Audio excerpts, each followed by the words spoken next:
I'm Clyde Beadle.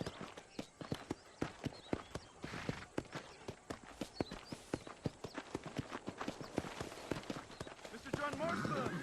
Hello! Hey, shooter, get your ass over.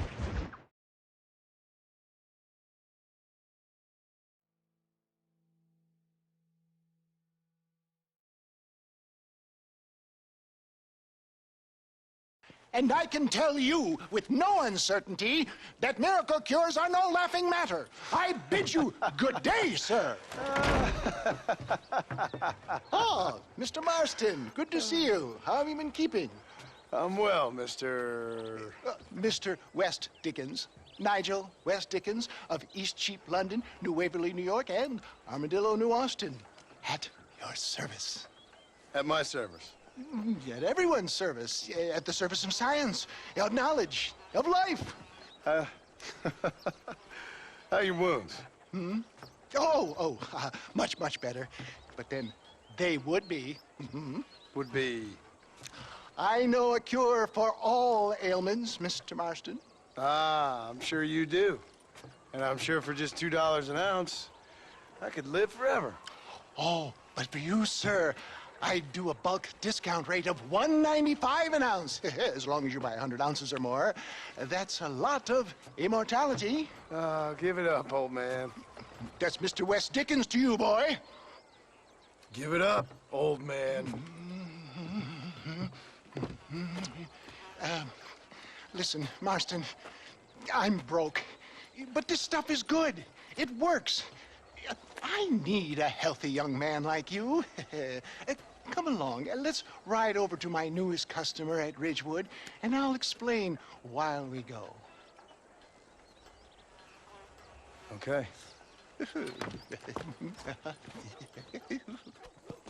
Head for Ridgewood Farm, John, and hurry. There are people there in dire need of my tonic.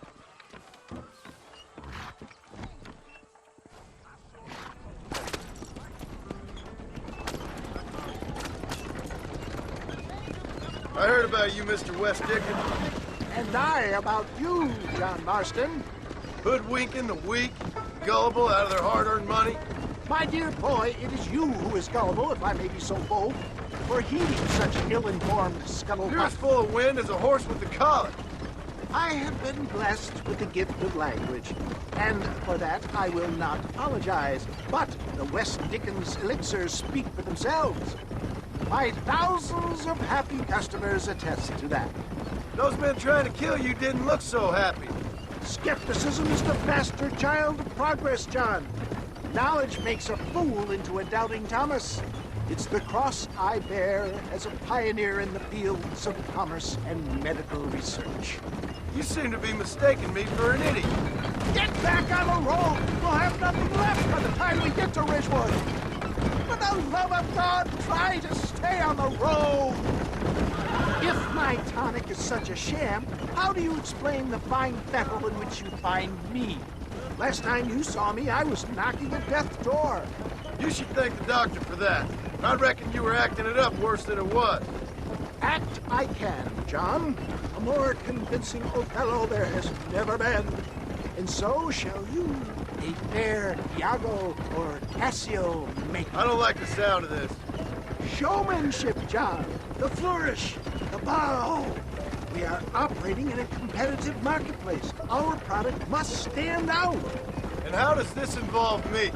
We're going to use your God-given talents to our advantage.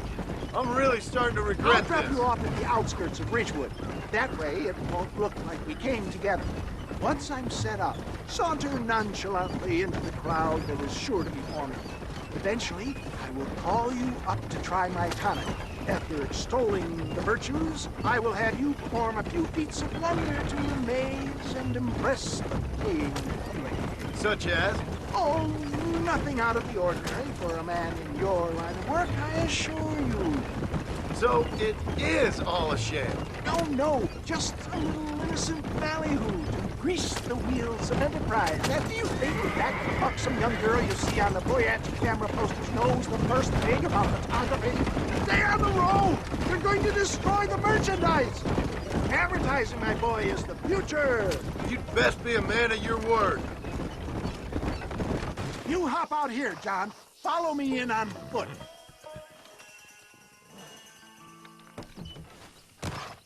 See you shortly. And remember, showmanship.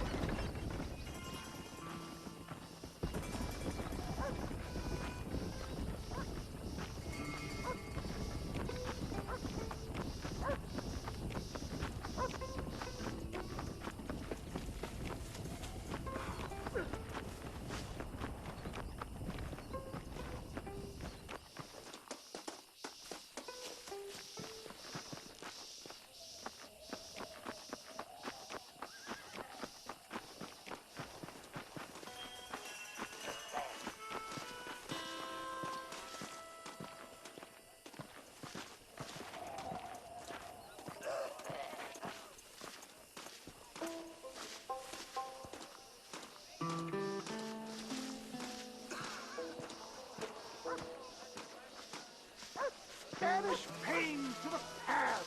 Rid yourself of illness forever. I didn't know that. Friends, hard-working souls of Cholla Springs, gather round, gather round. Do you suffer from rheumatism, lumbago, acute chronic sciatic, neurologic, or inflammatory pain? Well, I represent the only company that makes the genuine article that cures headaches, neuralgia, earache, toothaches, backache, swelling, sprains, sore chests, swelling of the throats, contracted cords and muscles, anxieties and ravaged nerves, stiff joints, wrenches, dislocations, cuts and bruises, and it adds vitality and vigor to the healthy man. But can you prove it, old man? Oh, I'm sure there's some customer here who could prove the qualities of it by taking a drink right now. You, sir, come up here. Step right up.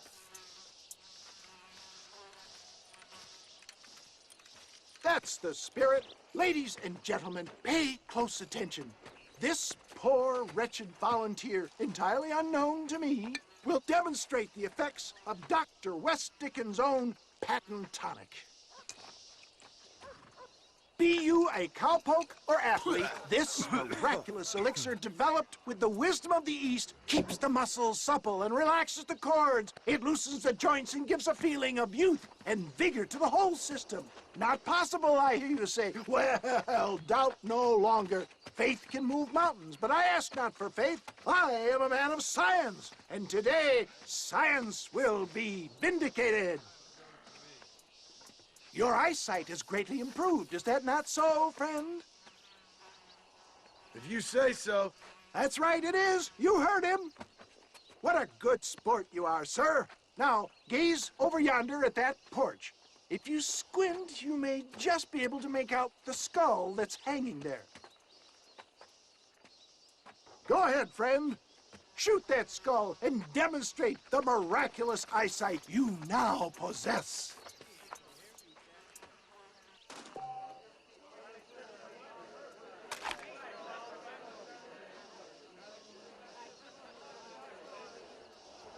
Remarkable!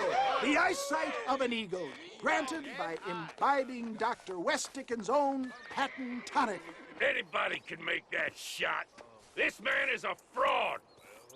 If your eye's so damn sharp, why don't you try shooting my hat out of the air? My friends, our test case has been challenged to shoot a gentleman's hat out of the sky above our heads. You can fool these people, but you ain't fooling me. Right.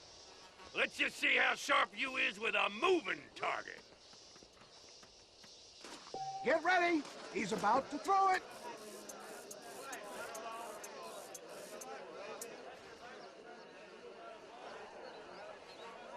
Don't forget to draw your weapons, sir.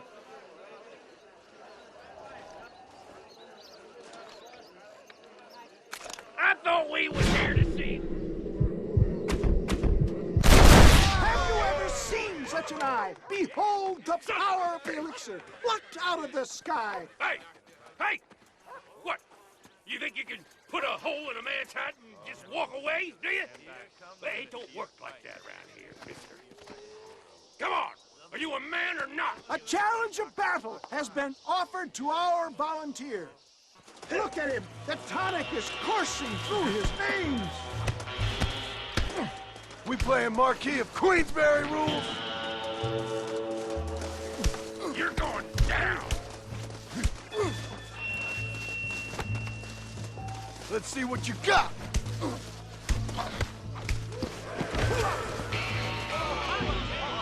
There it is! Skeptics and dissenters, irrefutable proof! Do not let this opportunity pass you by! Look, he's over there. Go get him. This ends now! Watch out! He's got a gun! Who the hell do you think you are? You ain't leaving here alive!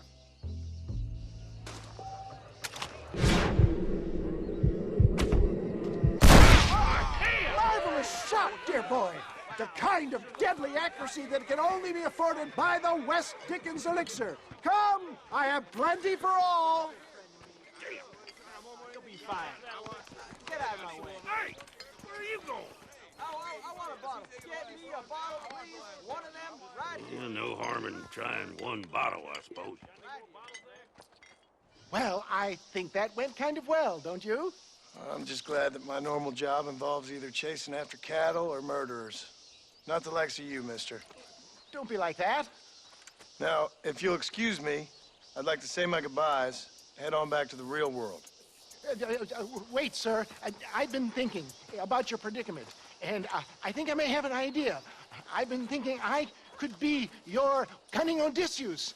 Beware of the Greeks bearing gifts, sir. Williamson had better beware. We will make them into Trojans. I don't rightly get you. I want you to go and see my old friend Seth. He can come across as a little curious, but I'm sure you two will get on. He's most often found at Coots Chapel. He's very devout. Why see him? Because between him and me, we can get those gates to open for you, and you can walk right in, just like in Homer's great Trojan yarn.